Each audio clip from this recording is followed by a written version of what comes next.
Hello, Calgary. Today we have some legends here today. We have David, the owner of Nexgen Stucco, aka the Stucco Man, aka the Stucco Gangster. You can see him on TikTok just rocking it out. And next we have Mark with Dynamic Stucco and Repair. Great to have you guys here today. Great to be here. Thanks, Mike. Really appreciate it. Absolutely.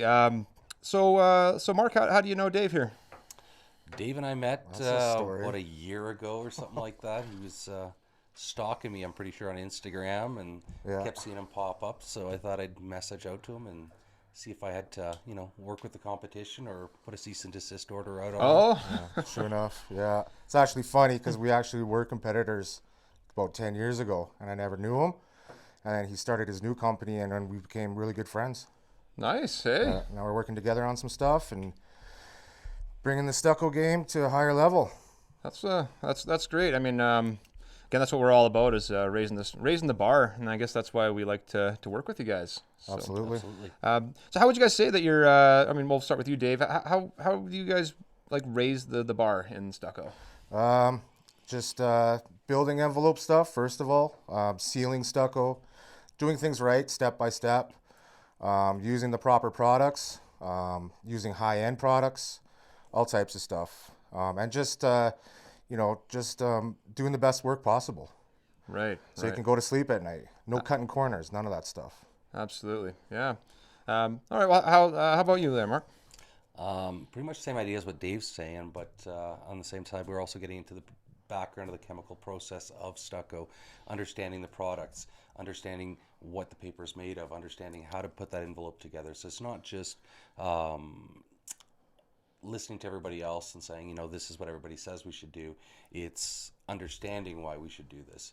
And that's making a huge difference in the sense that it's not just following everybody else's lead, but bringing us into a full understanding of what needs to be done out there and how to maybe even improve or perfect the process in a lot of ways.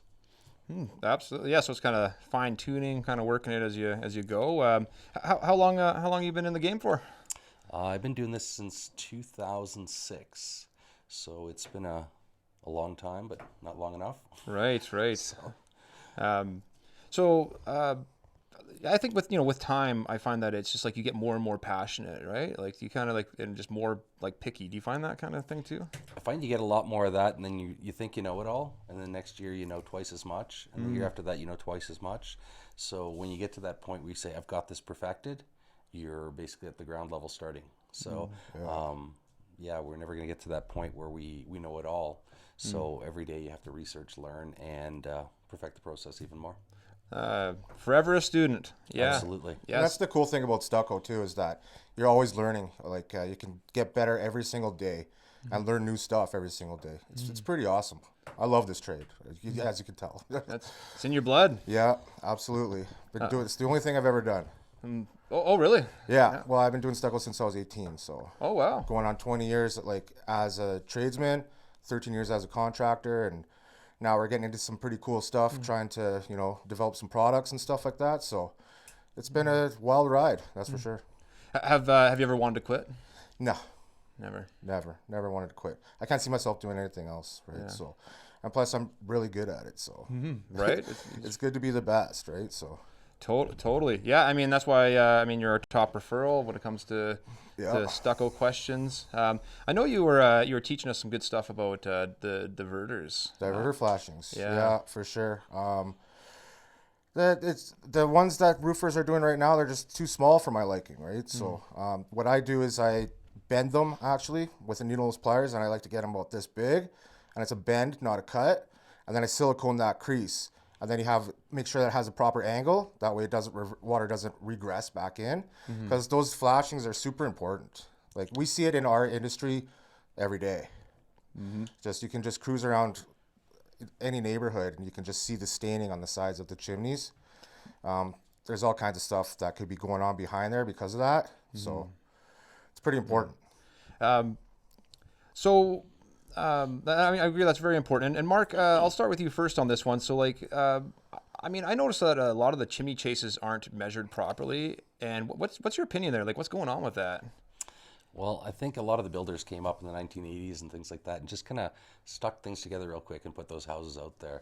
We didn't understand as much about diverters. I mean, nowadays we have reverse flashings under windows. We have end dam flashings over windows. We have all these different processes that have come out. And that's come along in the sense that as we've seen stucco or any other building product come around, it takes a time period for us to see where the failures are and all these kind of things. So now that they've put these chimney caps on there, they're looking at them and they're going, well, these are not properly dripping off and they're running down the stucco and they're, water will wick up to 12 inches. So if it's not dripping and it's actually running down the stucco, it can wick back up and back into the house. So, I mean, when we deal with a lot of projects like that, we bring in roofing companies or whatever else, and we say, we need to get this addressed. We need new flashings. We need, new chimney chases. We need a lot of these soft metals replaced and upgraded to bring it up to code or up above and beyond, in our opinion. Right. Yeah. No. A little extra is better than a little less for the minimum, right? Absolutely. And those 2x6 wood battens that they stuck on all those stucco houses are just a nightmare. They're all rotten at this point because the chimney caps are so small that, like Mark was saying, it just drips down on top of them, so that wood is just toast. So I usually just pull them right off. Okay. Yeah. How much overhang do you think there should be on a chimney chase or a chimney cap? I don't know, 2 inches at least, right? Yeah, 1.5, 2 inches. Yeah. Yeah. Okay. It just makes sense, right? So the water should be dripping away from the stucco, right? Water and stucco don't mix well, like on a, a constant basis like that, right? So. And one thing I noticed is that a lot of those stucco guys just didn't give a shit, and they just stuccoed like they're actually like stuccoing over the chimney chase. Oh yeah, I've seen all kinds of crazy stuff. You see it all the time. All the time, dude. It's crazy. And the other thing too is that Calgary's a boom and bust kind of economy too, right? So when it's booming here, we're just like we were pounding off houses, house after house after house, and then there's no inspectors that inspect stucco. It's not even considered a trade in Alberta. There's all kinds of things going wrong. That's absolutely insane because stucco is not cheap. Oh, absolutely, for sure. And I consider myself a journeyman, but I can't go get a ticket, right? You know what I mean? I can't get red sealed or anything like that, right? So it's crazy. Well, it's got its advantages and drawbacks, I would assume. So what's the consensus between you guys? So Mark, do you think there should be a ticketed trade for this kind of work? I think anything should be inspected and ticketed and properly trained. I mean, it doesn't matter if it's the young kid at Canadian Tire putting the lug nuts in your tires. If they're not put on properly, you're going to have a failure. When you're dealing with something like a $300,000 to $1.5 million house, say, in a variety in Calgary, I mean, that's a huge investment. If that's not being done properly and we're seeing water leaks into houses, rotting material, floods, mold, all these things that can grow inside of a house, that's something that should be addressed, and I think that obviously people should be inspecting and trained to do. Yeah, it's a nightmare for homeowners. Like, our industry's getting a really bad rap because of all this stuff, so some changes need to be made, that's for sure. Yeah. Okay. Well, you guys both agree on that. I mean, I wouldn't complain about better standards like you guys are after. Oh, absolutely. I've actually wrote a letter to the Alberta government. I just don't know exactly where to send it. Oh, really? Just talking. Oh, yeah, I have, man. I'm all over this stuff. So I was like talking about like, hey, listen, we need to get the paper and wire needs to be inspected before the scratch coat goes on, and we need to start looking at our details about what systems we're putting on these houses, because at the end of the day, it's the homeowner that loses. Right. You know what I mean? So there's lots of stuff that needs to change here. Well, that's going back to the cost of stucco. I mean, that can bankrupt somebody easily. It's just craziness. Like, not everybody has 40 grand just kicking around to replace the failing stucco on the back of their house, right? So it costs a lot of money. Right. And so what would you say the average cost somebody would be looking at if they needed to get their house fully stuccoed? Fully stuccoed? It all depends. $120 a yard and up. Yeah, that's what we're at. Yeah. That's high-end building envelope stuff. I know a lot of builders out there do not pay that kind of money. So that's where we run into these kinds of problems. Totally. They just don't want to pay enough. Yeah. It's not in their budget. But also, I can't just group all the builders together either, though, right? So there are some builders out there that do want to change the methods. And I've gotten a couple of phone calls, actually, from a couple of them saying, hey, we're interested in what you're doing. You know what I mean? Like, so can you bring us up to speed, right? So, which I appreciated. Absolutely. Yeah, no, I mean, as far as I can tell, the builders are out of control in a lot of ways. I mean, I know, I hope they're paying the stucco guys better than the the roofers, but I mean, the roofers are really not. super overpaid. Yeah, really underpaid. Yeah, for sure. It's like, Absolutely. and that's why I transitioned into stucco repair, because I just wasn't able to compete with some of these guys that are just doing it for so cheap, right? Just So slapping it on. for sure. And then plus, we got to pay our guys a proper wage. You know what I mean? When you're paying Yeah. someone $25 an hour plus vacation pay, that adds up, right? Totally. You know what I mean? So, Yeah. stucco repair is where it's at for us these days. Yeah, I think you guys are basically sitting back and kind of being like, okay, you know what? You guys screwed up. We'll come and fix it later. How about that? Absolutely, but we're also trying to make changes in the industry too, right? Because we do care about the trade itself, and we care about homeowners, right? We want to make sure that this doesn't continue to happen as well, right? So, Yeah. I mean, that's why we came up with I call it our SES, our Superior Envelope System. And it's a completely different way of doing things. It's an amalgamation of different products and techniques that are out there. And the idea is that, I mean, like I said, when you're doing these large homes and you've got all these large investments invested in that, you want to make sure that even if somebody fails on the exterior cladding of some sort, doesn't matter if it's a siding, if it's a stucco or hardy board, any other product out there, that we've got drainage systems in there, that we've got all these things like that, so that way if somebody traps moisture in somehow, it's always got a way to get back out. Right. Because I mean, stucco in the long run is a decorative coat. It's not a structural thing. It's not you cracks in your stuccos doesn't get water leaks into the house. It's all Gotcha. about the envelope at that point. So I mean, that's why we're trying to slowly educate and build people up with this new envelope system. yeah, drainage is the key, especially if you're going to be using synthetic stucco or acrylic finishes. I'm not a big fan, but obviously they're out there. And like we said, we're trying to help the industry. People are still going to be using it. Builders are still going to be using it. You need to have drainage behind that, especially over sand and cement. There has to be a drainage plan. Because Right. water needs to run. If water gets in behind that synthetic stucco, it's basically glorified paint. It's got just aggregate paint with aggregate in it. Gets behind there, it has nowhere to go. It can't come back out. So you need that drainage plane so it'll run down and then weep out. So what would you say rookies are doing right now with that? No, nothing. You could walk down Marta Loop and you can see all these new houses right that are papered and wired. It's the same old techniques, just double paper, shoot down your wire, no hitting the studs, no sealing the windows, like the Really? paper to the windows, and then double scratch coat and throw acrylic on and call it a day. 5 years down the road, you're going to see that you're going to have problems with that stuff, right? So, Exactly when the warranty's over. yes, Yeah, 100%, exactly. right? So what would you guys say basically? I mean, we'll start with you, Mark. What would you say the advantages of stucco are over, say, vinyl siding? Well, I mean, we've seen the hail damage that's happened in the Northeast this year alone. I mean, we're talking billions of dollars. Right. And just the hail alone, the stucco, like a sand and cement stucco, is going to resist that. It's going to have a little bit of chips and nicks and things like that, but the color's died through most of the time when you're doing that coat. So even those chips and nicks, you're not really going to see. It's going to be a little bit of sand blasting off. So that's one benefit in that sense. It's fire resistant. Nice. Yeah. So I mean, when you're watching houses that are vinyl going up one after another during a fire. I mean, we did a project, I think it was 2 years ago or 3 years ago, where an insurance company called us up, said we need to redo this house in Chestermere, and they had 4 houses burned down beside them. And then the stucco was damaged, and they said we need to figure out how to fix that. We went out, pressure washed the side of the house, and it looked like new again. No way. So I mean, so not only it saved lives and it held up. absolutely, it's not made of a oil and gas product, which is what people are concerned about these days, right? We're talking about environmental. We've got oil and gas, all these kind of things like that. Now you've got that in the vinyl, and it's really, really flammable. So are the styrofoams, these kind of things. That's why we push towards the sand cement. So you've got the durability from hail. You've got the breathability, allowing the house to breathe from the inside out, keeping a healthy environment in your home. You've got the fire resistance. There's so many positives with a sand and cement stucco. UV resistance. UV resistance. Yeah. I mean, hardy board has a lot of those same properties,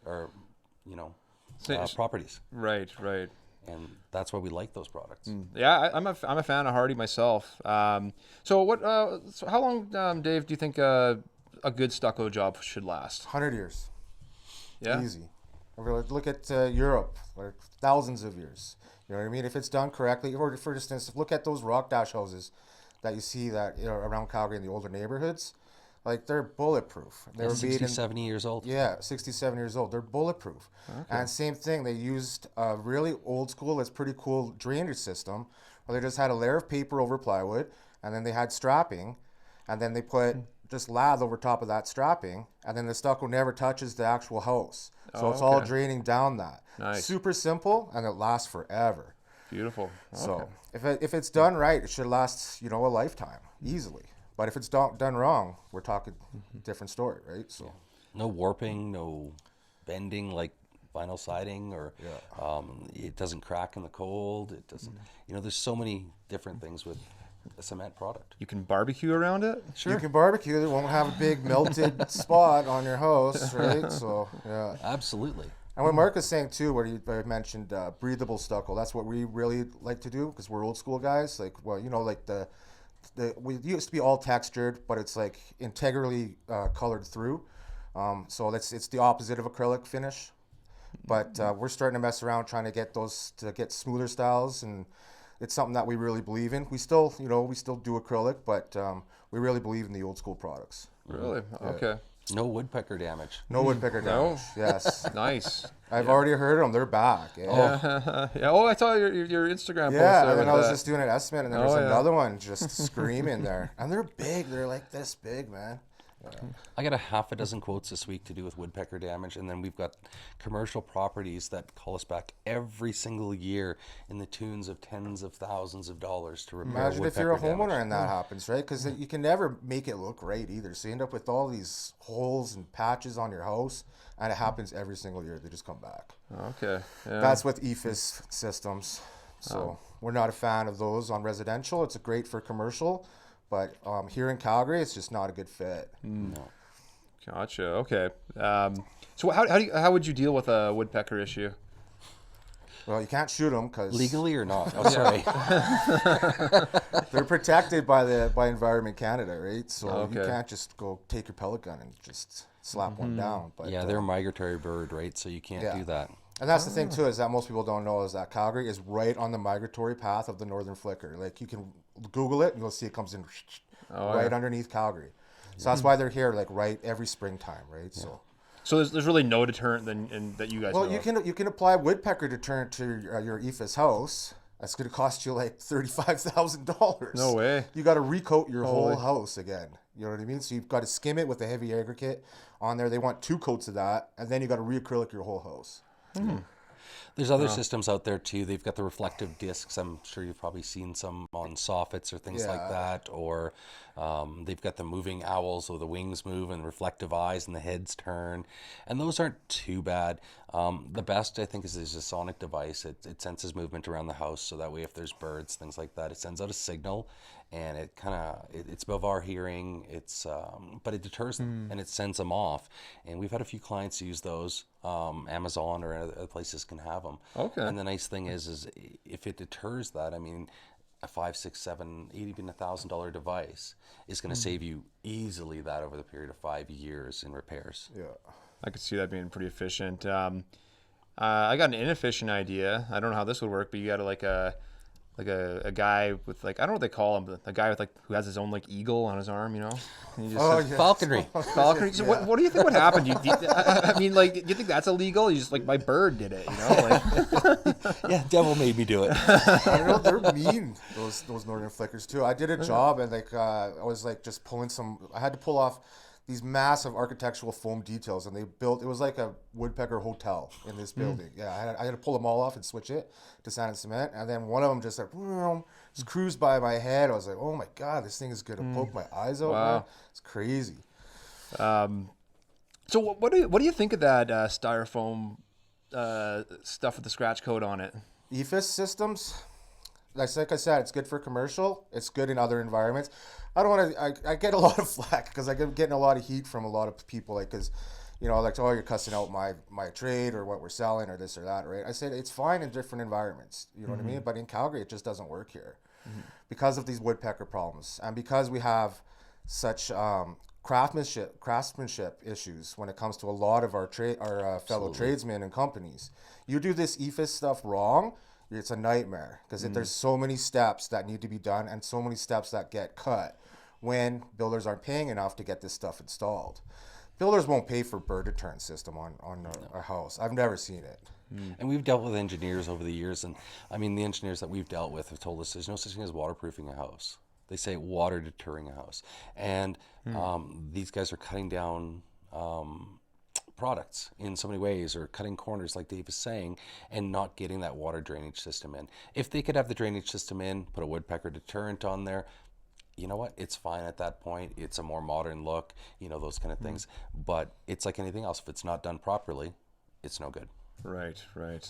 Yeah, again, I mean, I guess going back to, the builders, I mean, I don't think they realize that, like, there's these little things they could do. Like, yeah, it's going to increase their cost a little bit, but I think they could probably mark things up a little bit better and get homeowners that actually are going to support them in the future. 100%, for sure. I completely People buy agree. Mercedes and BMWs because they believe them to be high quality and efficient machines. Yeah. And they're picking up steam. As a matter of fact, I mean, people are getting away from other vehicles that are not known to be as quality or as efficient or long lasting, and people are willing to spend that money in that. So why wouldn't you want to do that on the largest investment in your life? And the exterior of your home is the most important part of your house. Like, your house can look awesome inside, but if it's not protected from the elements, you know what I mean? Like, then trash what pretty do you quick. have, Yeah. right? Yeah. You know what I mean? So, Absolutely. I mean, when you guys are doing roofs, I mean, this is one of the things we always talk with our clients. They say, well, we want to do a color change on our house. We want to do new stucco or something like that. And the first thing I do is I look and I say, let's deal with your roof. Because whatever you do from there forward is going to, affect the inside of your house. It's going to affect the stucco underneath the house. It's going to affect all these other things. The envelope and what seals or diverts water in your home is the most important. Everything else is cosmetic. 100%. I mean, like ventilation. That's where everything's at the top. Like I'm seeing water, flowing and pouring out of siding right now because all that condensation melted and all the vents are mixed up. Yeah. Ice damming.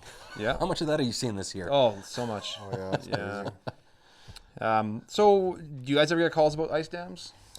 Yeah, it's usually mostly related to bad gutters too, and then like roof terminations, you know what I mean? Stuff like that, right? So, and that's the one thing we should talk about too, is that a lot of the trades need to work together a lot more too as well, right? We were just talking about that. Back when we were building houses, the eavesdrop guys would come in before the stucco guys, and they'd stick the gutter like close to the wire. So then like these stucco crews, they're so lazy that they wouldn't even stucco behind that thing, right? Then you end up having it stuck in, that. you know what I mean? It's stuck into like the chimney. It's just ridiculous, some of the stuff you see, right? I mean, we've been working on that to some extent with an association that we're putting together, where we've got people in Edmonton, Calgary, Saskatoon at the moment that we're working together. And these are stucco repair people, stucco companies.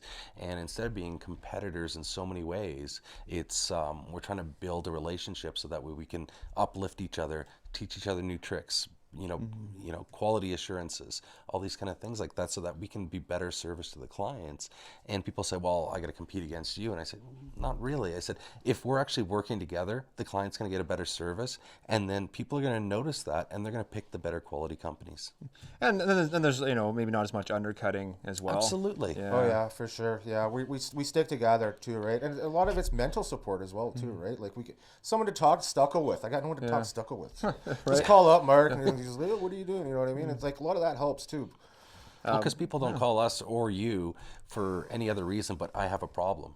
It's So not true. to be your friend. So all day long, all you're listening to is people's problems, right? Yeah, it's so true. So it's nice to offload and, have somebody else to help you out with the workload if you needed it, or, balance things out. I mean, honestly, when people call me, and I'm sure it's the same with you guys too, it's like I'm not just like checking for your roof problems. I'm checking for mental problems too. I mean, Absolutely. like, can I work with you? I mean, and maybe may not have a mental problem, but it could be just like, are we gonna butt heads? Like, Absolutely. Yeah, you gotta pick the right. Yeah, I look at it this way: is like I'm not even. It's my interview now. Like, you know what I mean? When you get to the top of the trade, it becomes my interview, right? So I'm deciding whether I want to provide my service to you. Are you going to be a good client for me? Totally, Are we gonna match, right? So. Yeah.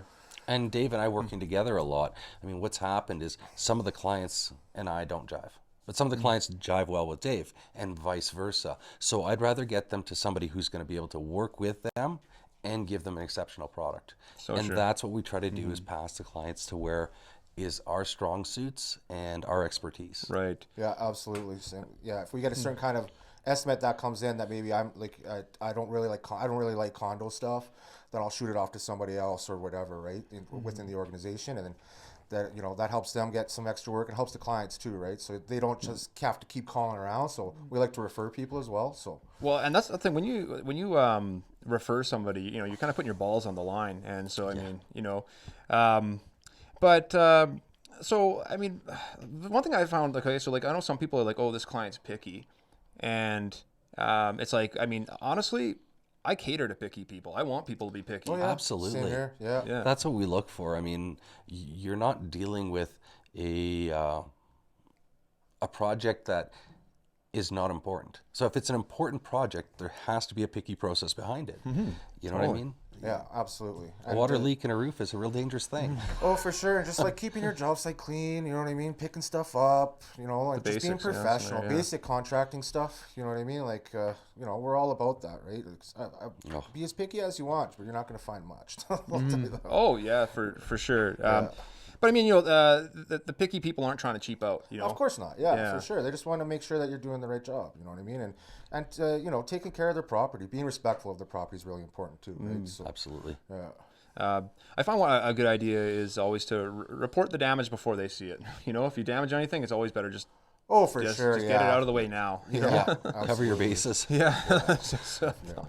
And just being honest too. Yeah. That's what I'm all about. I'm always myself, right? So like in contracting, I'll just boom, I show up. This is what I look like. I don't have a clipboard. Usually I'm in my dirty stucco clothes, but it shows that hey, I just finished a stucco job, and I'm going to be the one that's going to be doing work on your house, right? So, not a sub crew or anything like that, right? So. Yeah, I'm pretty I'm pretty against the sub crews. Yeah. Yeah, I don't really sub. I just refer my fellow members, right? That can help the homeowner too, right? Like sub crews, it's just in my industry. Like when there's like the larger contracts or builders and stuff like that, they'll hire a contractor who then goes and hires a cheaper contractor. You know what I mean? So. Yeah, they don't have enough money to do the job properly now. You just undercut the heck out of them. Oh, I know, it's craziness. Yeah. And that's why we've built, like I said, we talked about the association. Dave's got a few guys, I've got a few guys, our other partners have a few guys. So the idea is if we have to do a project where you need 10, 15 people on site, instead of housing that whole staff, we're going to bring in not sub crews, but actually partners in on the project. So now we have the idea with all the same quality, all the same ethics, all the same manpower as these other crews, but with a much better, That's amazing. I like that. So you guys are saying you guys have made an association? Yes, absolutely. Yes. Yeah, it's in its infancy right now. We don't really have a name for it. We don't have too much going on with it at the moment. We're trying to build it. We want to look at it as like a better business for the stucco repair or in stucco industry. Smart. Is the idea behind it, because I mean stucco industry is looked at pretty low. I got to be honest. I mean, there's certain trades out there that are not, say, engineering or things like that, and people go, "Oh, that's just that trade." Oh yeah. Roofers got it really bad too. I wasn't going to say it, but that's why I said some trades. No, stucco guys are in the same boat, and that's the idea. Is when we bring this to a more professional level, like you're doing, like we're doing, maybe we can gain some of that back. I mean, everybody says, "I want my kid to be a doctor. I want my kid to be a lawyer. I want my kid to be an engineer," but nobody says, "I want my kid to be a roofer. I want my kid to be a stucco guy." My Anything kid like will that. be a stucco guy, stucco guy or girl. Yeah. Well, I was in a roofing supply shop there, and somebody just had a baby, or it was she was a grandma now, and I'm like, oh well, get them to give me a call, and it'll be a roofer, and she's like, nope, he's going to school. And it's like, come on, what the hell? There's a place in the trades where people haven't realized it yet. I mean, my background is IT and chemical engineering with project management. So, I mean, I've got a little over $100,000 in education in different fields, and I've left all of that behind to get into the trades, to see the fresh air, to smell the fresh air. I always say that every day at work is a good day, since we're not working in the snow, we're not working in the rain, we're not working in these horrible conditions. So every day at work is a great day. There's a lot of money to be made in the trades. There's a lot of satisfaction to be had in the trades, and there's a lot of people needing somebody who's going to do quality work. Yeah, It's definitely So meeting that demand. yeah, for sure. We're trying to bring the trade of stucco get it out there more. Not too many people even know what stucco is, especially kids in high school or whatever. And well, yeah, for the longest time, like Mark was saying, it just looked at it as like, oh, it's just a dead end job or whatever. You know what I mean? It's for dirt bags, whatever. It's totally different. Stucco is art. It's for skilled tradesmen, and like Mark said, you can make a lot of money doing it if you're good. But that's any trade. Like, that's the idea, is bringing the Any trades trade, back to the top where they should be. So For sure. that being said, would you guys say that you're bringing in new blood? Are you looking for people to come and work? That's where I come in. I've already got an apprentice. I'm apprenticing right now, and then once he starts getting his stuff together, it takes a while. Yeah. But Yeah, it takes a while. for sure, Mark's met him. He's a good kid, right? Oh, yeah. Yeah, for sure. But yeah, you got to get the youth into the trades and get them interested because. Yeah, We got some of our young guys starting in March or April as well. Yeah, you've got some young guys coming. We wanna lead that on and give them a sense of accomplishment, right? Like, I mean, not everybody is good in biochemistry. You know, so when you're going, well, I'm not good at biochemistry, I'm not going to be a doctor, I'm not going to be a lawyer, therefore I'm going to be poor, I'm going to be living on food stamps. That mentality needs to go away. There's such a demand for the trades and worldwide. Yeah. Because everybody wants to sit behind a desk. Yeah. So I mean, and I think the school systems kind of set you up for that. It's like, oh, you didn't do this. Instead of like, it's like you're gonna be a failure. They just put it in your head. Oh, you're already a failure. So it just kind of closes so many doors. Absolutely. Yeah. I mean, you can still get a business degree and run a roofing company or a stucco company or anything like that and be a very successful person. Absolutely. So, and that doesn't get shut out there either. It's it's not just a job either, right? Like once you get into the trades, you end up being, a self-employed businessman, right? That's part of it as well, too, Respectable, right? yeah. Yeah, so. Yeah, totally. Well, guys, let's see here. So, so you guys are into social media pretty hard, both of you, hey? Well, me. him more than I, but I'm working there. You're working on it. Okay. Well, It's fun. I like it. so I noticed your TikTok is pretty, we'll say, lit. Is that what? Yeah, it's good. That's what the kids are saying, man. It's fire, yo. Yeah. Oh man. So when did you get into that? I don't know. I don't know. It's funny, right? Because now a lot more people are doing it. When I started, I was like one of the few people that were doing TikToks. Now you go on Instagram, like a lot of the people are doing TikToks now, right? But I just thought it was fun. Yeah. You know what I mean? I just like, it gives you something else to do during a work day too. So like, because I've done this for so long, it's just like I can do it with my eyes closed. Right. So like now I'm just like, oh yeah, I'm gonna make this cool TikTok. I got an awesome idea. And then you put it out there, and it's involved with stucco, shows what we do every single day, right? So it just gives another element to like how much fun this trade is, right? So Right. yeah, I enjoy it. And attracting youth into it, making That's it a little the more thing too, fun. I yeah. mean, everybody's watched those big TV shows with those famous people, and they're having fun while they're smashing a wall, this and that. I mean, that should be accessible to everybody. So, add a little fun to it. Throw those videos together and let people see that it's not a dead end thing. It can be fun. It can be make a living and have fun, You can get your point across real quick too in 15 seconds if you're smart about it. Totally. Oh no. Yeah, exactly. Right? Man, I just feel sometimes just like so stupid doing a TikTok. I don't know why, Really? but I do. But I laugh my ass off when I'm done. It's funny. Once you start doing more, then you like stop caring what people think. Like I'm at that point now. I'll just shoot them out there, right? And I'm just like, it's fun, right? You know what I mean? And you think about it, it's like that's what all social media is too, right? Like you can't care what people think, right? And nobody else really does, but like it's different for contractors and businesses, right? But I take the angle of like, man, I'm just having fun with it, right? So, and it works great for me too, right? So, Yeah, absolutely.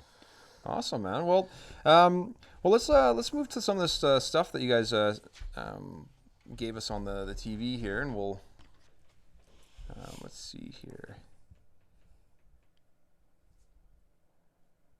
So I know things aren't quite in order. Okay, so this is That's dynamics. me in bold and bright. oh, yours looks so much better than mine, man. Well, yeah, IT background. I know. I just said it 5 times. Did you? So did you design this yourself? Yeah, we do all our own media, all our T-shirts, all our designs on everything, our lawn signs. We're big into. We're more of a corporate, like we like the look of the corporate look. So I mean, that's where I came from. That's why we design all our own stuff. Gotcha. Okay. Absolutely. So what are your tips for, let's say, getting a logo out if somebody doesn't have a logo yet? Probably hire somebody. Yeah. Okay. I made my own logo. It was awesome. Hire somebody. Get out of here. I'm just kidding.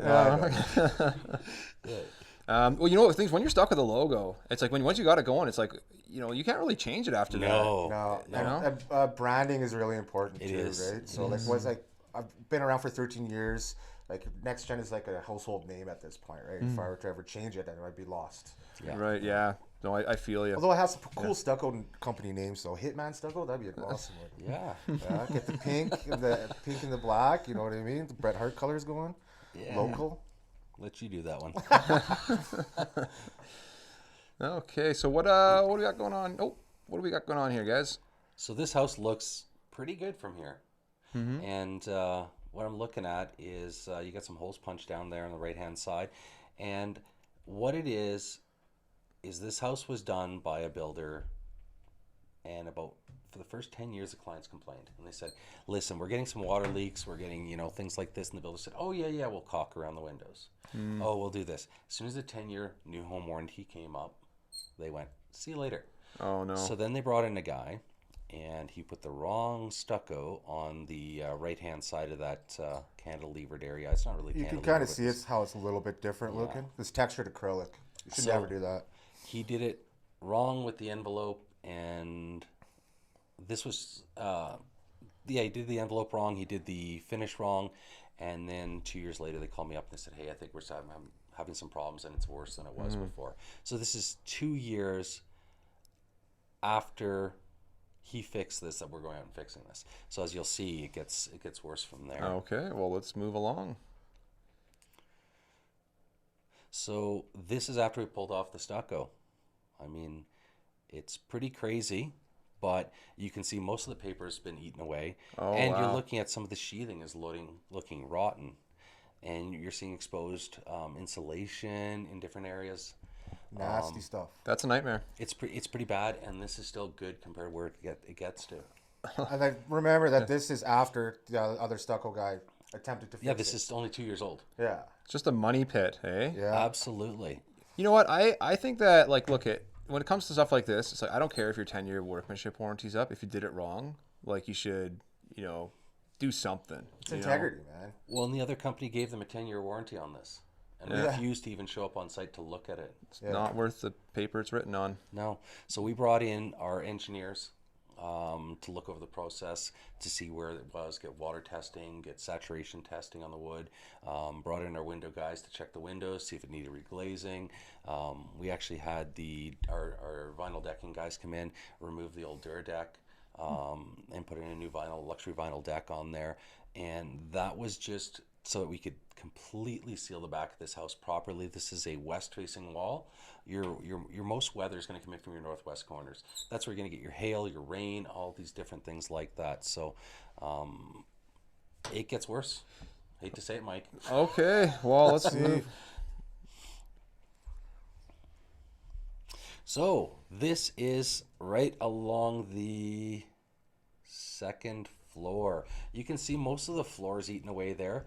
And the one that's really scary is, you see the end of those open joists? There's supposed to be a rim joist there. So the last contractor said, oh, the plywood looks bad. Didn't realize that it's not plywood, it's a rim joist. This is what holds up the entire second floor along the master bedroom wall. He pulled this out and left it out. Put a piece of plywood there. So there's no support on that second floor, right along their master bedroom and their master bathroom. So I imagine that would make the stucco fall apart over time as well, hey? Well, I mean, there's no way to really seal it up. And then as you're seeing the dry rot in there, that's after we started cutting some of this out. It's horrifying. I mean, this floor could have came down on these people. Really? In their master bedroom. Yeah. Wow. And as we started digging through, we found that the rear of this house could have come down. Like completely come down. Yeah. Which is a result of the poor workmanship from the stucco contractor that came to fix this originally. So they made it worse. And that's what's terrifying. I mean, like I said, we're talking tens of thousands of dollars that they spent on a house that they paid in the hundreds of thousands of dollars for. And it's just water leak after water leak from the builder, the repair person, everything else. And just taking advantage of these people. Yeah, that's really unfair. And you know what? I think interestingly enough too, and I mean this is a big problem is that if insurance deems it's a workmanship error, they don't cover it. I know. That's Yeah. it. Yeah. That's it. So these clients are working with their lawyer and things like that to get things rectified if they can. But I mean, in the meantime, they still have to put that out of their own pocket. Yeah. I think it's sad that's even got to go to the lawyer. I mean, yeah, Absolutely. But they gotta, yeah, it is sad, but like there should be repercussions too Sure. for doing this type of work. You know what I mean? Like, somebody's got to say something, especially when it comes, like we're saying, tens of thousands of dollars, like out of pocket, and then they have to go and do it again by hiring me and Mark, right? So it's a lot of money. And taking another chance. Yeah, another I mean, chance. that's another Oh chance for them. man, Yeah. Like, Yeah. how do you feel about that at the end of the day if you're that client? and that's the thing. I don't mind when clients watch me do my work. It's No. like, yeah, I mean, come on out, take a look. You know. Like, Oh, we why brought not? them out and we brought them dinner. They didn't have a stove in there because they had, Oh, know, no. their Yeah, no kitchen way. being rebuilt at that point because of all the water leaks and you know, yeah, they were the great clients. Yeah, they're Fantastic really cool. clients Yeah. at the end. They're Mark's clients, but he brought me in to help, and yeah, they were really awesome. Yeah. And this is a project that I don't believe that I or Dave could do on our own. So that's why Oh, when I we could have teamed done up. it on my own. That's why we teamed up. The idea was to build this and give them the larger crew with the top professionals again. And we can even expand on that with the other companies that we're with. Absolutely. Just like Mark said, that you can get the top companies in, and so you have the best of both worlds there too, right? So, Absolutely. Oh, it's combined expertise. Absolutely. Yeah, no, man, that's a great idea. You know what? Just backing on the organization thing, guys. I think a cool idea is like what we got going on. We have we just made a roofing page, it's called Roofers Calgary, Yeah. and you just bring them in that way. Absolutely, and that's what we're working with. The only thing is we're doing a little bit different is we're vetting. You've got to have these certain qualifications. You've got to have these certain ethics. You've got to have this quality of work. Like one of the things that we're pushing towards is not only are you going to be, say, first aid, CPR, fall arrest. I want to see lift tickets. I want to see health safety equipment. I want to see all these kind of things. So that way you're at the point of getting a C Core or a core certification without being, if you want to take that next step, you're more than welcome to. But the idea is to bring that safety aspect to the Forefront. to the forefront. Absolutely.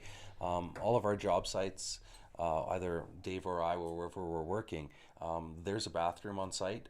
We've got them built into our trailers. That's so smart. And then if not, he's got a porta potty on his site because Yeah, especially for larger jobs that we're going to be there for a while. We always like to bring a porta potty there, right? So it's nice when a client doesn't have to hear, "Can I use your washroom?" and they're not sure, or especially just in a creeping in the pandemic. bushes. Yeah, that- Grab a Absolutely. bucket. Absolutely. Yeah, we carry first aid kits for everything, fire extinguishers, everything's there on site for that reason. And we've always got a first aid or CPR trained person on site. These are the kind of things that we want to do. And I mean, maybe we don't do the really, really cost effective work like some people do, but we're bringing a higher level at still a fair price. I think that's a great. No, for sure. No, that's. It sounds like you guys are going over and beyond. To be honest, and I like that. Yeah. Appreciate That's that. how it should be for everybody. 100%. That's me and Mark too. Like with our association, we've been in this industry in Calgary for a very long time, so we know the guys that are top level as well too, right? So it's a pretty tight knit community, the stucco community. So in YYC, so we're bringing the best guys to work together with us. So. And we're not excluding anybody. Yeah, we're we're just not saying excluding you anybody. have to get to this level if you want to be here. Yeah. And I mean, if you're dealing with any companies, these branding companies, whoever they are, the ones that do the home shows and all these other things that give you leads, they have a set of requirements and rules. The Better Business Bureau also has a set of rules. Everything that you're joining has a set of rules, and that's what we're saying is just get to our standard, and we've been more than welcome to bring you in. Well, yeah. So you can't be like, I have no standards. You don't want to be saying that to the world. And we don't want to be an exclusive group that goes, you're not good enough. You know what? We're the opposite. We want to bring everybody up to our level. Encourage it, yeah. And then, let's build this properly. Well, and that's one thing that I found too is like, I'm not threatened by my competition because one, I can't do every single house in Calgary. You know. No, I don't want all the stucco repair work. I'll tell you that right now, Mike. Totally, guys. Totally. Well, let's move along here a little. And this is just a continuation of the floor, just showing how that master bedroom floor is missing. We're looking at what, 6 inches there? I mean, and there's nothing holding those joists in place, those floor joists. So that's scary. So you guys are a little bit like kind of, you guys know that you're framing pretty good then too, hey? Well, we have a framing contractor that we deal with. He helped Mark with this one because it was pretty extensive. It was really extensive. Yeah. So as you see, it'll get worse here. But we're going to bring the right professionals because you know what? I'm not saying that we know everything. If this client needed a new roof, I wouldn't be like, yeah, we'll throw that in on top of that. It's just not what we do. We specialize in what we do, and we bring in the right trades to do what they do. We can change OSB if there need be. Could change a couple studs, simple stuff like that. But when you're getting into structure like this, well, we bring in the professionals to take care of it. We had a structural engineer and we had a framer come in on this. Okay. Wow. Wow. If you're Well, gonna do it right, do it right. you know what? I'm sure these clients are just like so happy. That They're it's- in love with Mark for sure. Yeah. Well, we've heard that one. So you can see he's actually having to cut out a big portion of the 2x6 framing and flooring and things like that just to get the dry rot out so he can install new wood at that point. We found, to be honest, is just both sides of the corner of the house was what was holding it up. Everything in between was gone. The windows were ready to fall out. That could have been a disaster. It could have been like, Absolutely. like it was, it's tens of thousands of dollars, but it could have been, 50s or hundreds. Oh, Could've got easily hurt hundreds. too, right? Yeah. Easily really. hundreds. Plus, you got black mold on there. Your sheathing there too. For sure. Right? That's a health hazard. Yeah, which we had some mold abatement and remediation and things like that in that part of the project, right? So, Yeah, I'm no stranger to mold. oh.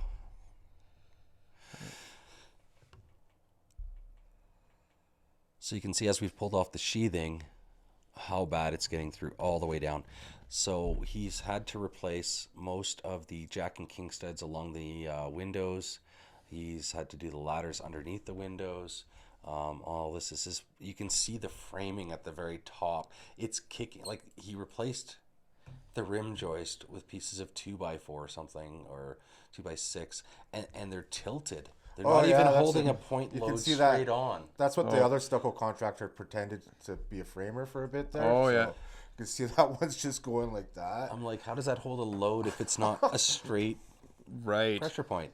Okay. Yeah, you know what, guys? My framing is pretty weak. So what is... But it's not that weak, I'm pretty sure. Oh, yeah, no. For sure. So, Yeah. but I mean, where you're seeing the second scaffolding deck, right, there's like a right above that scaffolding deck, there's supposed to be a rim joist, which you're going to see on the bottom part down here.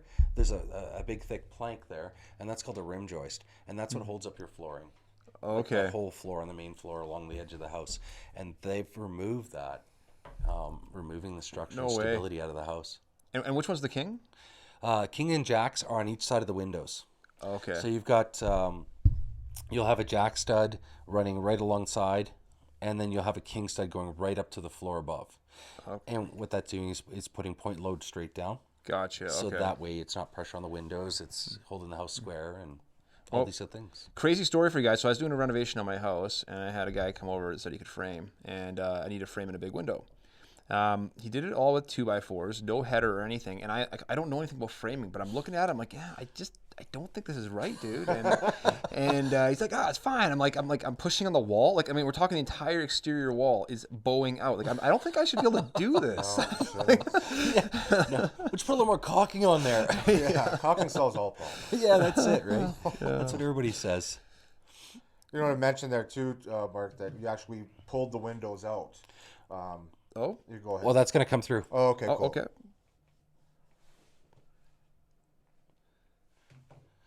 So this is, just showing more damage again as we're going along. Wow.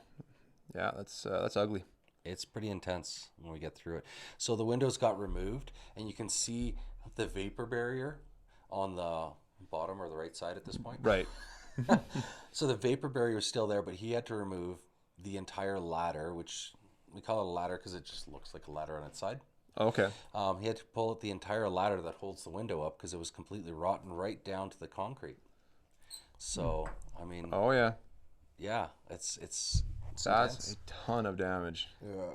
And that's in 2 years 2 years, eh? because things are not done properly. Wow, so fast. Yeah, if you want to explain too, Mark, why we pulled the windows too, the sill pan and all that stuff. Yeah, well, that's coming up. Okay, cool. So, did you guys know that this was all gonna have to be done, or was it just kind of like surprise, surprise? It's a surprise, and we, talk with our clients. We can get an idea that we're going to have some issues and say you're going to have to leave a contingency budget of X amount of dollars aside because we don't know what's behind there, and if we don't need it, we won't use it. Yeah. That's just who we are. We're not going to say we're going to build this all in. Oh, we made extra money because we didn't have to do it. No, we try to prepare for that. So this is worst case scenario. Yeah. This for sure. is this Probably is one of the worst ones we've seen.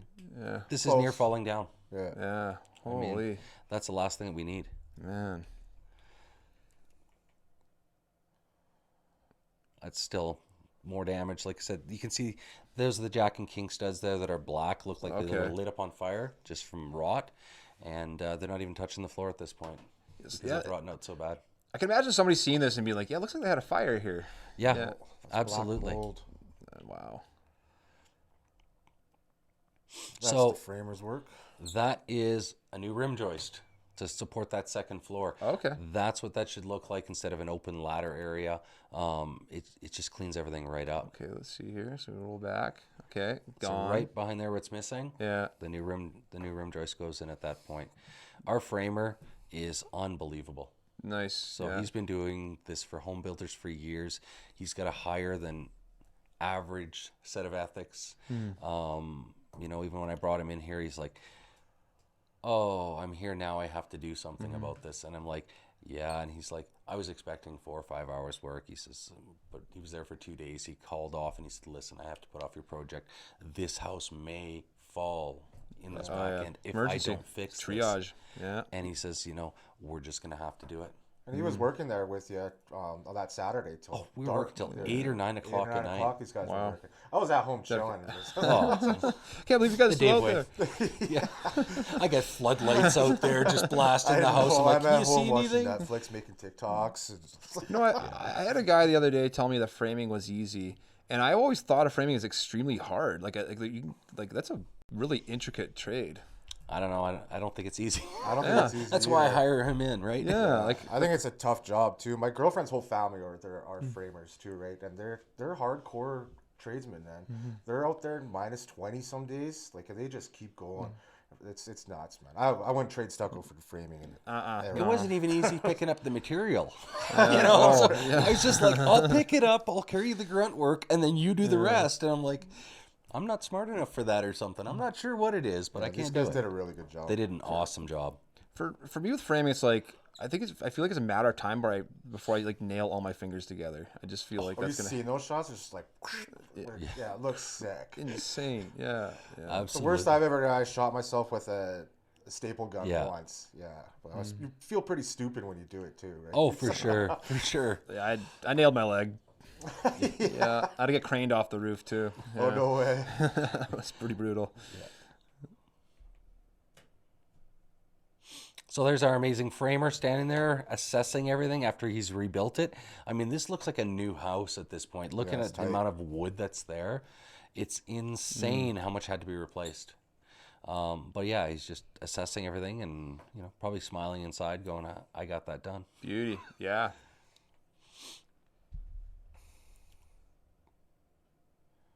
So that's closing it all up. So that's closing it all up. You can see that the blue skin is hanging out underneath the windows.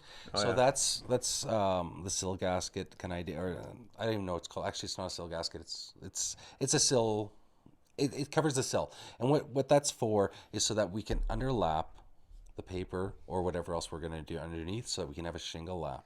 I mean, if I'm going to say anything to anybody about shingle laps, I'm sure you know exactly what I'm talking about. Yes. I Yeah. call it an envelope. Absolutely. So we want to have the drainage going all the way down, not having a reverse lap of any sort, so that way it's going to pull water into the house, but shed it away. What's not shown in the picture, and I don't know if I've got a picture up there of it, the framer taught us a really cool little system. And basically at the very top or the bottom of the window, there's a little small what would you call that? Just a strip of wood following the whole window, and then there's little blocks to go along it, and it's all blue skinned. And what that is if the water gets in, it can't get past that dam, and it pushes it back out to the Over outside on of the top house. of the building envelope. Over top of the building envelope. And it's a really cool little system. I don't know if I've got a picture up there. If I do, that'd be great. Well, yeah, it's because I'm having a hard time visualizing. Yeah, and I'm having a hard time explaining. That's all. That's all good. So that's still clearing off. They did the right-hand side of the house, the last contractor, and then we decided to do the entire rear.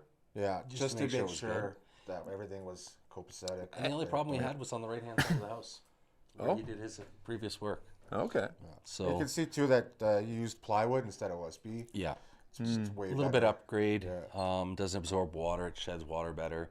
I mean, when you see our envelope system, it doesn't really Nothing's matter. getting in there. So, but just more of the finished up. Okay. Let's see here. There we go. All right. Yeah. So yeah, we're completely sheathed at this point, just finishing up and closing up everything and getting ready for an envelope at this point. Oh, last file. Oh, I think we're Maybe there was another one in here. I saw some. so it'll be if you head down, maybe down towards a little further, somewhere in the 7, 8, 9, somewhere in there. See if we had something under that same name. Window Lake 2, 1. No, that's a different one. Oh. 7, 8, 9. Somewhere in there. See if we start from there and see what we find. Those are still those ones. Yeah, I maybe. don't know what happened. That's okay. The logo image was like halfway down the list, so we started halfway and went down. Oh, okay. Okay, let's start okay. up here Take then. it up to the top and it'll Oh, up in here, C12. Okay, yeah. 12. Okay, there we go. We'll start here. So this is our envelope. This is a part of our envelope system. So this is a troweled on envelope. Nice thing with this is it repels water. It still breathes, and it allows for a just things to be adhered to it if you're going to do an EFIS system or things like that. So we've troweled this on the entire rear of the house. It's This called is your the expertise. Yeah, it's called a WRB, weather resistant barrier. Okay. So it's our first, last layer of protection if you're going from the outside in, right? The outside So- in, yeah. Yeah, so this has now sealed all that wood, so water can't get past that, and it can't cause any damage to that if there's any incidental moisture. But if you'll see, there nothing's getting in there. Yeah. That's just the overkill that we do when it comes to these building envelope jobs. We want to make sure that it's never ever going to happen again. Yeah, and I mean that'd be super embarrassing. You do it all, and it's like, and you got problems after again. Like, That's what we always say. We're a service company, and the last thing we need to do is have somebody service our service. yeah. You know.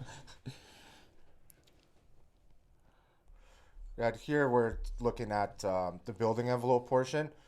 So after that WRB, we went. Did we go 2 layers of 30? 2 layers of 30. Yeah, we went 2 layers of 30-minute paper, which is your regular building paper. And then over top of that, we used a product that we're really liking these days. It's called Heltex Core Ply.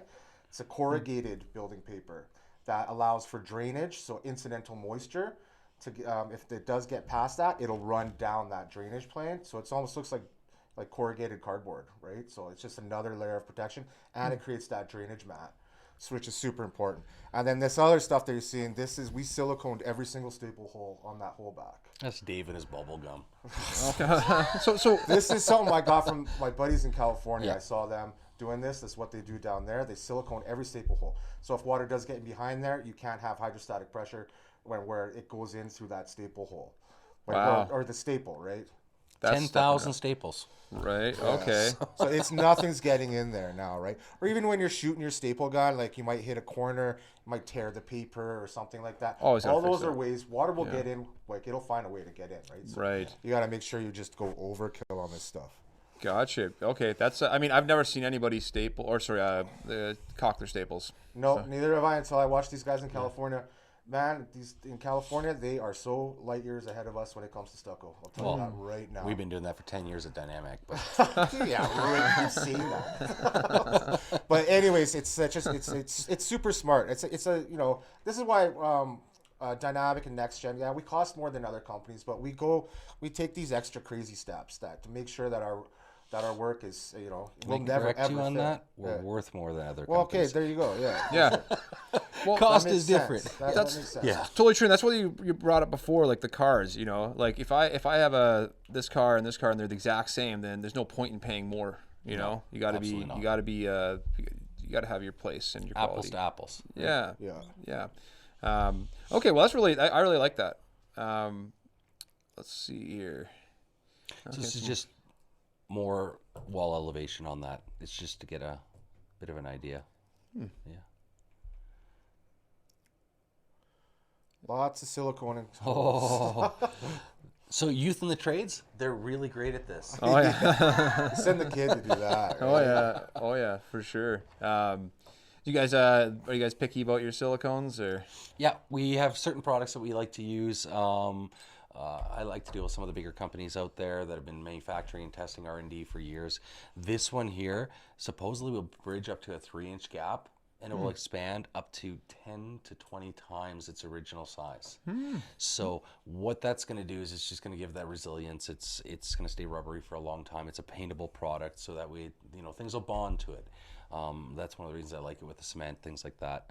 I think every product we touch, we're really picky about. Oh yeah, for sure. It doesn't matter if it's the flashings or the wire or it's Super picky. That's why we like to have a place that has everything there for us, so we don't have to run around and go to different suppliers to get different stuff that we like too. right? absolutely.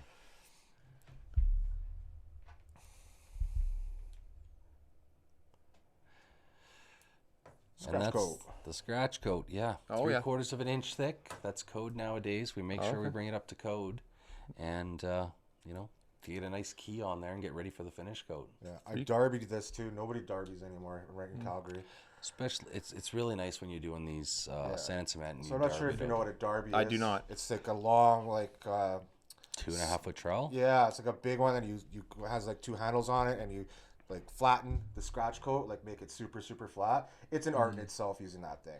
But most guys now they just throw it on, scratch it, boom, there's your first coat. Like we still derby.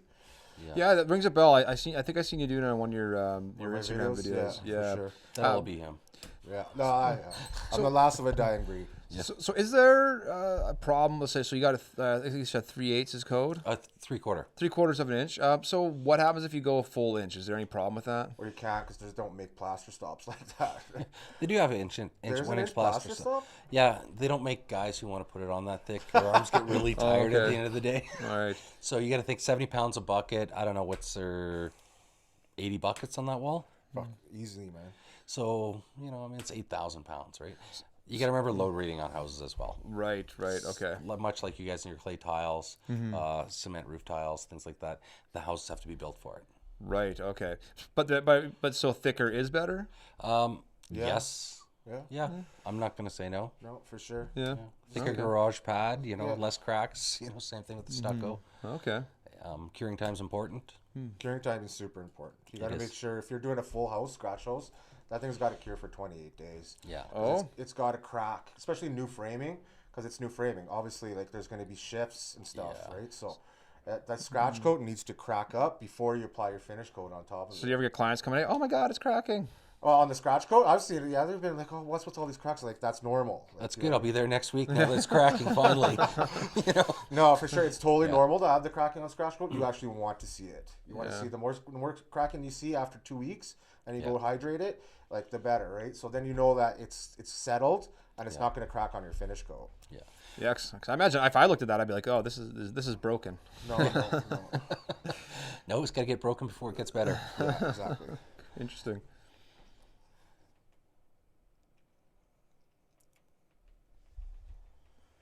Okay. I see me doing something in the background there. Yeah, he's All the probably making a hard work. TikTok video. Oh yeah. Oh no! Oh no!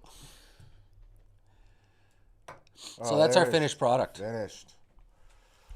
So Oh, yeah. we matched the color on that. If you're looking at the rear of the house, and then you can see there's battens still left on the right-hand side. Mm-hmm. So the color between the battens is the color of the original house, and the back wall is what we did. Yeah. So the other thing we did is we took out the battens on this. Battens I find are a leaking point. especially back in these days. 'Cause Oh, they're yeah. made out of wood. They wrap the building paper right around the whole thing, and Yeah. you've got corners bending and twisting, and all of a sudden you've got breaks. Right? Anywhere where it's not a flat surface, it's going to want to break. Just So yeah. we just pull them off. It gives it a really nice, clean, more modern look. Once their deck rails go on, everything else, but And like Mark said too, we actually matched this on site. So there's, like I said, there's two different kinds of stucco. The old school stucco is pigmented. It came from Amasco Minerals. That's what everybody did before 2004. All the older homes, that's what they have. Nowadays, the other companies, they can't match because there's such a gap there. They don't know how to use these older products. So we actually matched this with the original products that were on this house. That's what we always like to do with both our companies. We always use the original products that were on your house originally. 'Cause it with just some makes additives. sense. With some additives, but the same conceptual Yes. products. Yeah. You don't want to put textured acrylic on a house that is breathable, or like the rest of the house is breathable, right? So that's The part of the envelope's reason. not built for it. Yeah, the envelope's not built for it, exactly. Gotcha. So- Man, okay, well, there's a lot. and I textured in this there. whole thing myself, by the way. Yeah, that's all Dave. Okay. Let's see. Let's get a really good look here. Where? Oh, yeah. Oh, not high def The closer enough. you get now. No, The that's match is beautiful, though. Yeah, the match was really nice. That's another thing. There's a lot of guys these days that can't even texture anymore. No. Just because so many people do acrylic. It's just Absolutely. yeah. I love texturing. It's fun. Yeah, it's texturing. It's my thing. Hey, each to their own. This is more So- damage. This is Mark. Oh, this is my job. Oh, okay, yeah. Are you sure? No, that looks Yeah, like it's Mark. textured acrylic there. Yeah, Mark's was textured acrylic patched by that company. Oh, remember? yeah, that's right. Looks yeah. like a Picasso. Uh-huh. Yeah, it's a beauty. Another building envelope job. He helped me with this. I helped him with his. He helped me with mine. Same deal. We pulled the whole wall off. It was leaking really bad. Lots of the mold underneath those windows, and we applied the same system that we talked about before. Same thing too. We used pigmented stucco, Water tested. and we water tested it too before. All we of them. Yeah. Yeah. Okay. And we water tested actually before the stucco, so it didn't even have that stucco layer to repel. It just had the trowel on envelope, the paper envelope, the core ply, Yeah. the staples caulked, and then it was water tested to make sure that we're not going to have any issues before even getting that extra protection layer. Like the stucco doesn't protect, but it repels a little bit, right? Because stucco absorbs water, Right. but it still repels to some extent. So we did it before the stucco even to make sure that the envelope was good before Yeah, that. that's a lot of misconception there is when it comes to stucco. People think that it's the stucco layer that is protecting your house, when in reality it's what's behind there, the tar paper, the building envelope. That's what's actually protecting the OSB on your home, right? Because old school stucco is porous, it absorbs and it breathes back out. I noticed that. So I mean, so if I'm looking at a side of a stucco building and I see little like moisture patches, does that mean anything wrong? Or After it rained, Yeah. you'll see that all the time. Yeah, you'll notice the stucco gets darker yeah. and then it lightens up as it dries. Okay. Moisture patch is not an issue. We're looking for certain colored stains. That's why we like the natural stucco. We can see if there's a problem in the envelope without pulling out moisture meters, infrared spectrometers, things like that, so that we can see behind there. to some Oh, okay. extent, right? So it can get pretty intense. It can. There's lots involved when it comes to stucco, man. There's all kinds of stuff going on. That's why, to go back to, you need to be, really trained, highly trained to be doing this stuff, right? Like me and Mark, we're combined 40 years experience with this stuff. Right. So, And I mean, you can see one of the things that Dave and I do is right above the window there, you see that little piece of wire that's kind of like Oh, yeah. looks different. Yeah. So that's a butterflied corner. You ever go up to houses, stucco houses, and you see the crack in the corner? Oh yeah. That's because they don't butterfly their corners. No way. Okay. So that's kind of a reinforcement so that when it wants to crack, it's got something there to hold it together and it doesn't shift as much. It won't stop cracks, but it'll help reduce them helps. significantly. yeah, same So- type of thing, just high-end stuff. So if you see cracking going on around there, what do you do? Nothing. But if it's old school stucco, nothing. Don't worry about it. It's breathing. Yeah. It's the envelope that's sealing. The stucco's decorative. If it's acrylic, synthetic finish coat over top of cement, you might have a different issue. Yeah. Yeah, because if that's cracking, you start getting water in those cracks when they get bigger after freeze and thaw.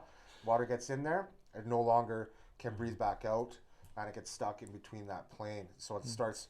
So the water's going to find somewhere to go, right? Like all these acrylic companies say that it's vapor permeable.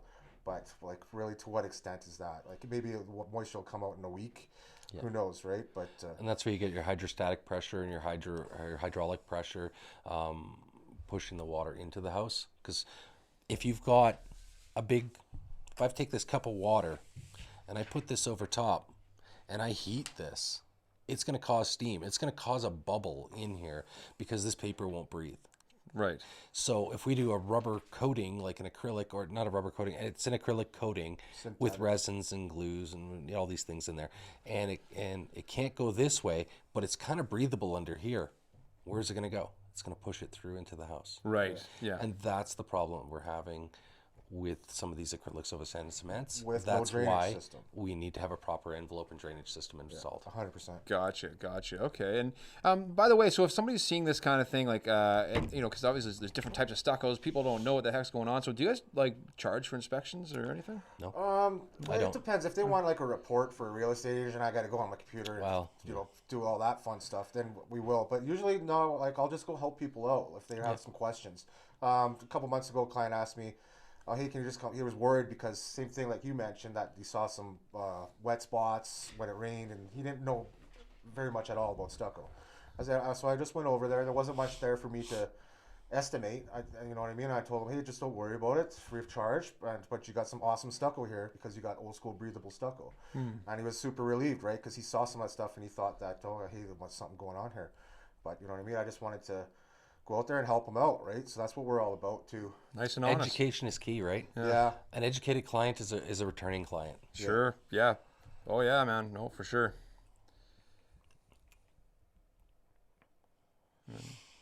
There's More that siliconing. there's that apprentice work. Awesome. So it's the same system for the gray Mark's coat. clients. Yeah. I derbied this one too. Yeah. And then again, a color match. The color match, finished product. So it looks.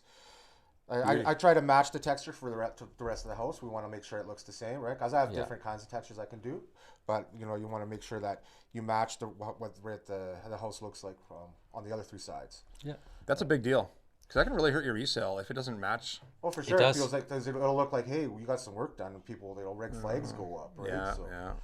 Totally. Some of the older neighborhoods, you see that really heavy texture and it's kind of sloppy, and we call that one the drunken drag, right? So sometimes you have to have I two never heard bottles that of wine before. and start working away. Or Oh, yeah, okay. I'm just kidding. But either way, I mean, there's such a variety because each plaster has a different hook, the way they hold their trowel or whatever else. So you got to learn to mimic that, right? Crazy. Yeah. So because it's all hand done, right? It's not stamped. It's not art, you know. man. It's art. Right? Yeah, So- it's quite a bit of difference. Something I noticed that insurance has been doing with like vinyl siding when that gets damaged, they sometimes they try to sucker the client and say, "Oh, we're only going to replace one side," and I'm like, "You can't do that if you can't match it." It's like, who's going to buy this house? Yeah, Well, exactly. that's it, right? Yeah. It looks repaired.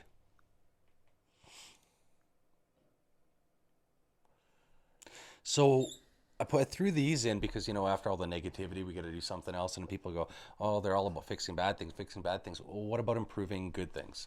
So we had this lady in Maple Ridge here. She called us up. She says, "Hey, Mark, my house looks like a trailer." She's like, "Can you do something? It's a nice, expensive neighborhood, good resale value. And we've got like blue plant shelves underneath the windows and blue shutters on a brown stucco house. And, the cedar's getting all tired on the deck and the posts." And she says, it's kind of dark and ominous when you're walking up to the house. And I want it to feel like my house is worth what it's worth. Right. Says, "So what can we do? Do I have to tear off all the stucco and redo it and everything else?" I said, "No, let me just put something together for her." So I put together a plan for her and I said, "Let's figure this out. Let's see what your budget is and we can work on your budget to try to improve things." So this was the before, I guess, and we've got a couple of the afters after that. Okay, let's see it. So we came in and we said, "Why don't we install 3 feet of stone on the bottom?" So we had to chip the stucco to put in proper flashings, everything else for the stone. Right. And then we installed cedar, 3 feet of cedar on the one side of the door and 1 foot on the other. Stained it up to match up with their deck. You guys did the and cedar? posts. Yeah, we did the cedar as Yeah, well. this is one of Mark's jobs. Oh, yeah. So the idea is just to say, well, that stucco you've got that's going to last you 100 years, why do we get rid of it? Why don't we just cut into it, tie in some nice stone, add in some cedar accents, give you a nice bright front door that's going to match in with everything, and not blow your budget by tearing everything off, taking thousands of pounds into the landfill, reuse, recycle, reduce, Right. and then, add in some features and give you a really custom new home of your own, right? That's good, Mark. It's efficient. And that's the way we like to do things too. I mean, it doesn't have to be mind blowing and budget blowing. There's always a way to keep the cost down. Totally. We do a lot of recoats too. So Absolutely. yeah, stucco. If your stucco hasn't been painted yet and it's an older style stucco, you can go right over top of that with pigmented sand finishes. And we've been developing and working on some new cooler finishes that come from California from my buddies out there that have been explaining to me how they do this cool stuff. So we're going to be coming out with that. So you can go right You can over. dye the stucco as well. Yeah. We've got products that'll leave it 100% breathable that we can spray over top, do a spray coating, leave it 100% breathable, like I said, which is a really important part. And then it looks like natural stucco, no sheen, but you can change the color on the house. Yeah, that's something we've been developing too. So I imagine that might improve the lifespan of it as well, hey? It's not really going to change the lifespan of it because from what I've read, I'm not 100% positive, but a lot of cements will cure up to 100 years and get harder and harder and harder. So 100 years, I mean, that's a lifespan. That's more than my lifespan. Gosh, okay. I'm pretty sure as a okay. stucco guy, I'm not getting to 100. So But the recoats that improves It does. because you're adding another skim layer of cement over top. You're filling in cracks. But you can also change the color and texture when you're doing a recoat. The fog coat is you're more. it's of a the liquid expert. stucco, It's liquid stucco. Yeah. and we spray it over the surface. You mist it over top of it. You can change the colors.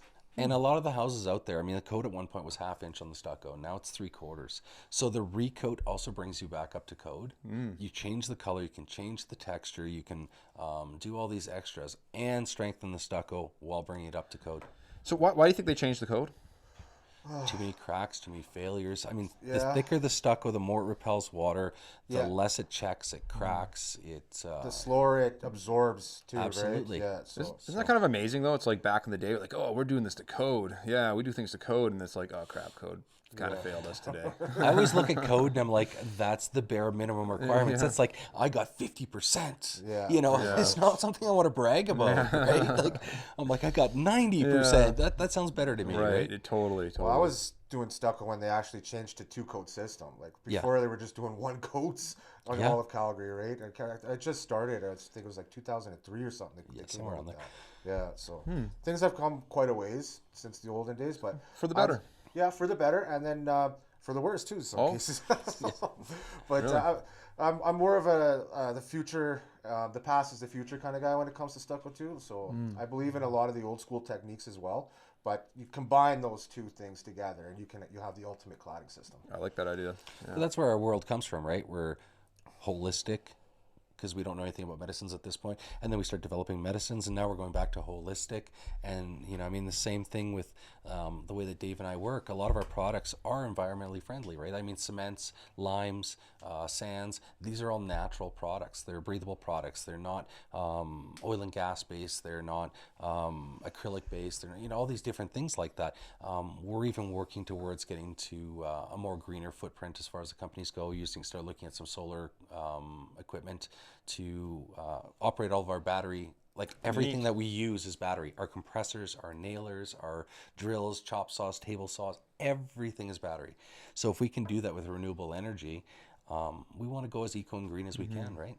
So Better chain that thing down, whatever it is. well, I don't have to. They can't lift it. Oh yeah, it's right. batteries. Yeah. And that goes along with like a lot of the products that we've been messing with, because we've been messing with stucco chemistry now. Okay. Like we said, we're always learning new stuff, and we've done this for so long. We can do the work part with our eyes closed, so we're getting into the chemistry of the products and stuff like that, trying to improve some already products that are out there, and really pushing the natural stucco kind of thing.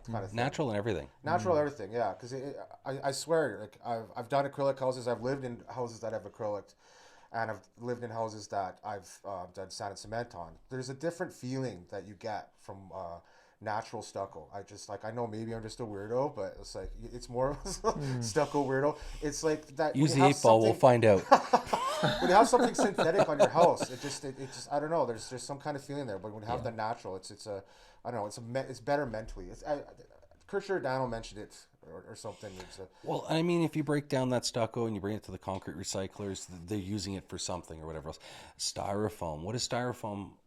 Like, what do we do with styrofoam? It's too expensive to recycle. So we bury it underground. It lasts for 500 years, 500 years, 500 years, 500 years. And why aren't we reusing things?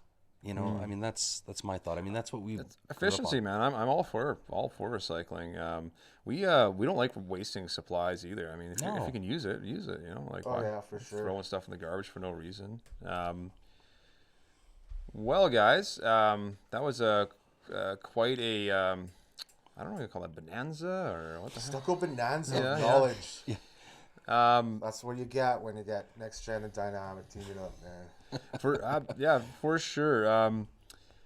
So now, Dave, outside of stucco, what else do you like to do, like hobbies and stuff? Oh, no. I like to read about stucco. I like to do stucco art.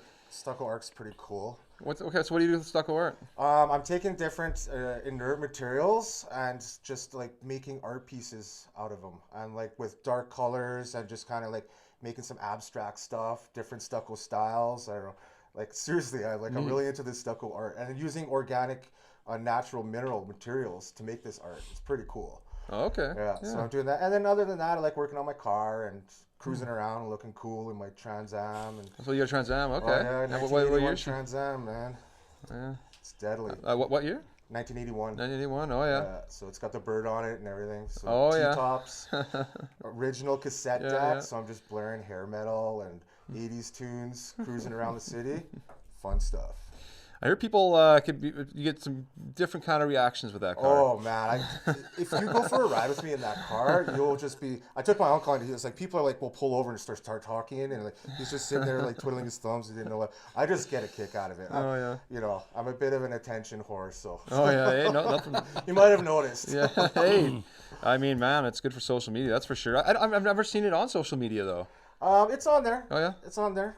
Spring's coming. I think I'm gonna fire it up this weekend. Oh yeah. So like the TikToks will start coming out with the TA pretty quick here. So. I noticed you had a pretty cool man cave. Oh, my man cave. Yeah, that's another thing that I got an arcade machine. I made like an 80s room where I actually built a bar and I made it out of stucco. And that's got the seats for my first Trans Am that I got when I was 16. I crashed it. My buddy saved the seats, and I made those into bar stool seats. Oh, nice. Yeah, it's pretty sweet. Custom. Man. I like that. Yeah, and I got an arcade machine there for the boys to play with, and beauty. Pool table, and about 400 cassettes. Oh, yeah. So I'm into the 80s. You might have noticed that too, right? So. I got a tape rewinder for you. Well, Mark, how about you? Well, summer is not. There's no such thing as a hobby in the summer. When you're working like us, Right. I'm a winter play kind of guy.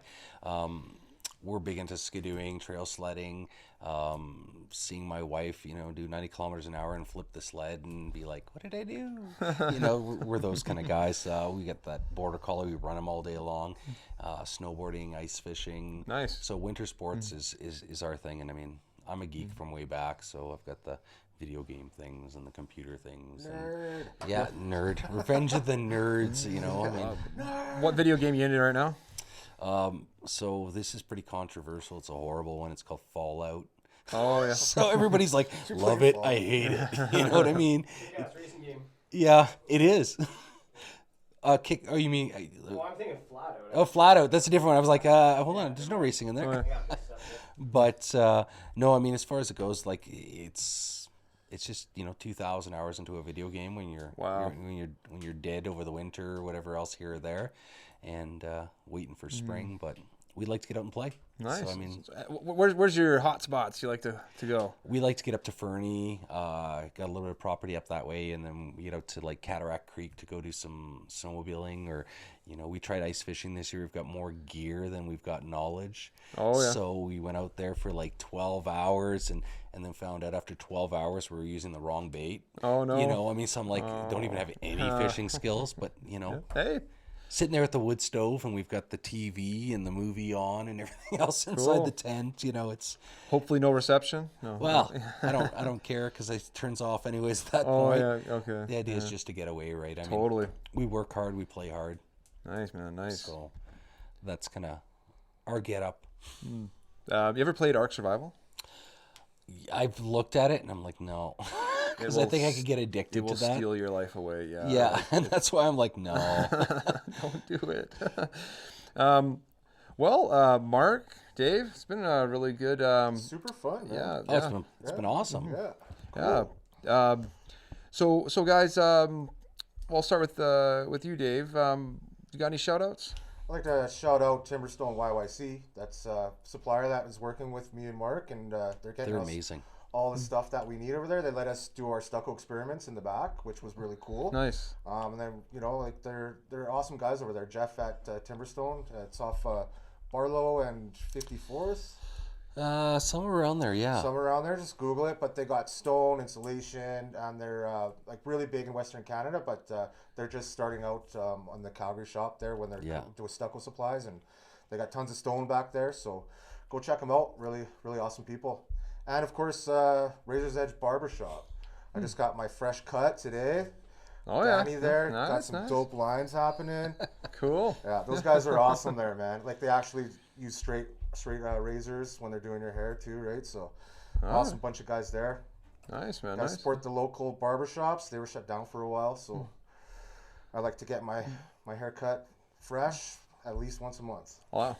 I'll have to go there for a shave. Try it out. Wow. Oh yeah, they do hot shaves there too. Oh, yeah. It's just like pampering for Well, guys. maybe that I could use because I'm thinking the haircut. I'm a little beyond that. I know I've been doing mine for a while now. Okay, and how about you there, Mark?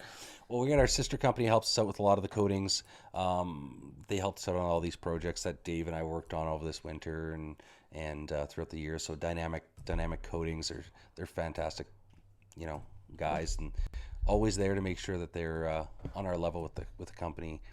And then obviously King's Construction. He's our framer. He's the one that did all that amazing work after that huge mess that was there.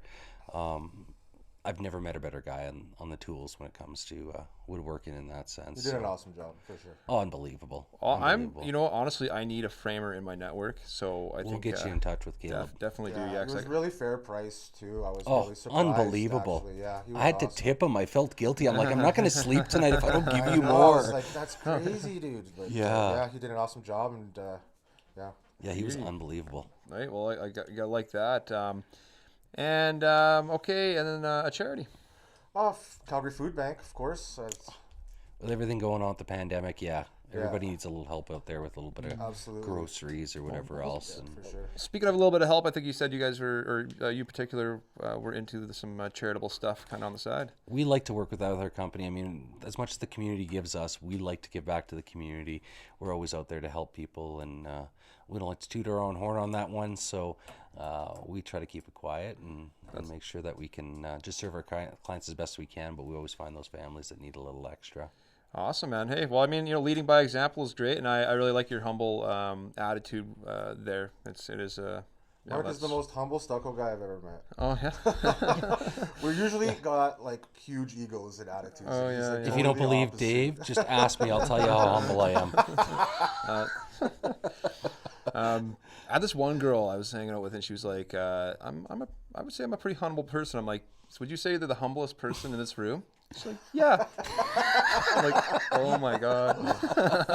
That's awesome. I was like, okay. Yeah, here's your sign. That's so funny. Okay, well, again, guys, thanks for being involved, Thanks for having us.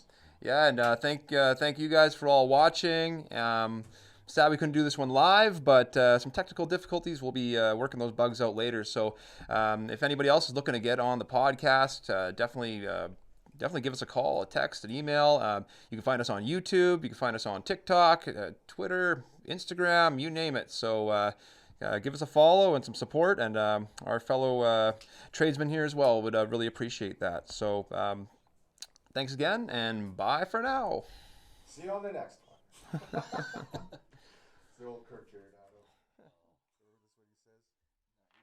That was good, man. That was good. Yeah. Good job. through us through that. Oh, no problem.